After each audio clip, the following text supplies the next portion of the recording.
Assalamualaikum warahmatullahi wabarakatuh. Perkenalkan, nama saya Muhammad Rizky dengan NIM akhir 088 dari kelas 6C Program Studi Pendidikan Guru Madrasah Ibtidaiyah, mata kuliah Praktikum IPA di MISD. Setelah saya melakukan penelitian terkait pengaruh kualitas air terhadap kehidupan makhluk hidup, saya akan memaparkan hasil yang saya dapatkan dari penelitian saya. Untuk yang pertama, saya akan membahas terkait alat dan bahan yang saya butuhkan selama proses penelitian, yaitu ada 3 buah akuarium atau wadah ataupun baskom.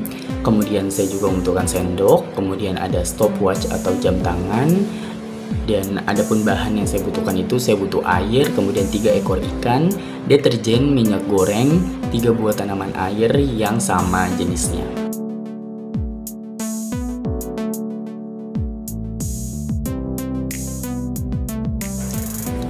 Adapun untuk cara kerjanya, yang pertama saya mempersiapkan semua alat-alat tersebut seperti menyiapkan air di setiap baskom yang sudah saya sediakan sekitar 1-2 liter di setiap baskomnya, dan selanjutnya saya tambahkan deterjen ke dalam baskom tersebut. Kemudian dengan memperbandingkan 2 sendok teh deterjen untuk setiap liter air, kemudian saya aduk hingga merata dan saya masukkan minyak goreng ke dalam baskom yang ketiga. Saya masukkan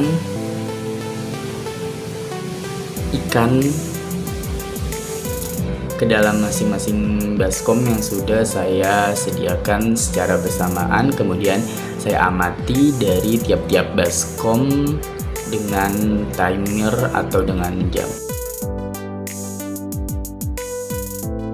Berikut ini merupakan dokumentasi yang saya abadikan terkait ikan yang berada di dalam wadah dan juga tanaman yang berada di dalam wadah selama proses penelitian. Adapun untuk pembahasannya, ikan yang berada di dalam wadah air bersih.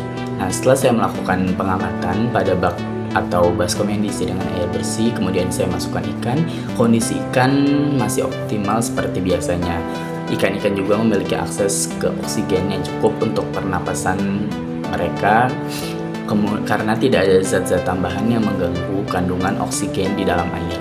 Oksigen juga merupakan unsur penting bagi proses pernapasan ikan, dan ketersediaannya yang memadai dapat memastikan bahwa ikan-ikan dapat menjaga fungsi biologis dengan baik.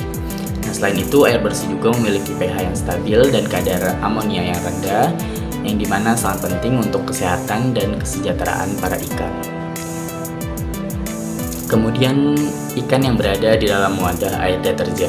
Nah, setelah saya melakukan pengamatan dan penelitian pada ikan yang saya letakkan pada baskom yang diisi dengan air deterjen, maka kondisi ikan akan menjadi sangat berbahaya dan dapat menimbulkan kematian pada ikan. Itu semua kan dikarenakan deterjen mengandung bahan kimia yang dimana bisa merusak lapisan pelindung alami pada tubuh ikan seperti lendir dan lapisan lemak, dan dengan ini juga dapat mengakibatkan iritasi pada kulit dan insang ikan sehingga mengganggu proses pertukaran gas yang penting untuk pernapasan ikan itu sendiri. Kemudian dalam baskom yang ketiga atau ikan yang berada di dalam baskom yang berisi air dan dicampur dengan minyak, setelah saya melakukan pengamatan dan penelitian selama kurang lebih 15 menit, kondisi ikan masih hidup. Akan tetapi bahaya dari minyak yang berada di dalam air dapat menyebabkan berbagai masalah bagi ikan yang berada di dalamnya.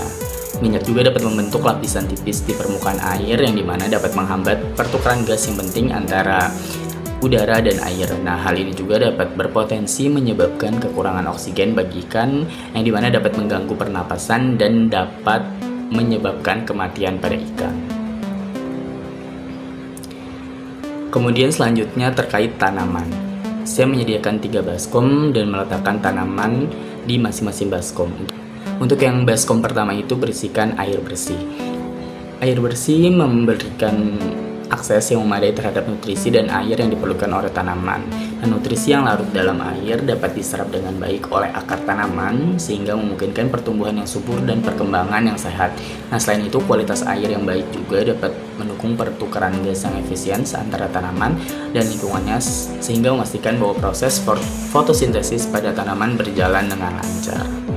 Kemudian pada wadah yang kedua atau baskom yang saya campuri dengan deterjen, tanaman akan mengalami dampak yang negatif secara serius. Nah, dikarenakan deterjen itu mengandung bahan kimia yang dimana dapat merusak struktur sel tanaman dan juga dapat mengganggu proses fisiologis pada tanaman. Nah, paparan deterjen juga dapat menyebabkan tanaman mengalami stres, menyebabkan daun menguning, layu, atau bahkan mengalami kematian pada tanaman. Adapun di wadah yang ketiga, di mana air yang saya campuri dengan minyak, di mana minyak ini dapat membentuk lapisan juga di permukaan air dan juga menghalangi pertukaran gas, yang dimana gas ini sangat penting antara tanaman dan lingkungannya, dan dengan itu juga dapat mengganggu proses fotosintesis dan respirasi pada tanaman, menghambat pertumbuhan dan perkembangan pada tanaman juga. Nah, akar tanaman juga dapat terpengaruh oleh minyak yang berada di dalam baskom tersebut, serta mengurangi kemampuan pada tanaman untuk menyerap nutrisi dan air secara efisien. Ini juga dapat mengakibatkan tanaman akan menunjukkan gejala kekurangan nutrisi seperti daun menguning, pertumbuhan yang terlambat, dan bahkan mengalami kematian. Berdasarkan hasil percobaan yang saya lakukan terhadap kondisi ikan dan juga tanaman dalam berbagai lingkungan air, dapat saya simpulkan bahwa lingkungan air yang bersih dan bebas dari pencemaran mendukung kehidupan dan juga pertumbuhan organisme akuatik dan tanaman secara optimal, di mana ikan yang hidup dalam lingkungan air bersih tetap sehat dan aktif, sementara ikan yang terpapar air yang tercemar dengan deterjen mengalami hipoksia dan pada akhirnya dapat mengalami kematian. Sedangkan ikan yang berada dalam air yang tercampur dengan minyak, meskipun masih hidup dalam batas toleransi, akan tetapi lambat laun dapat mengalami gangguan pada proses pertukaran gas di permukaan air dan juga dapat berpengaruh terhadap kadar oksigen yang tersedia sehingga dapat mengalami kematian pada ikan. Sedangkan tanaman yang terpapar air tercemar juga atau deterjen ataupun minyak menunjukkan gejala layu dan penurunan kesehatan.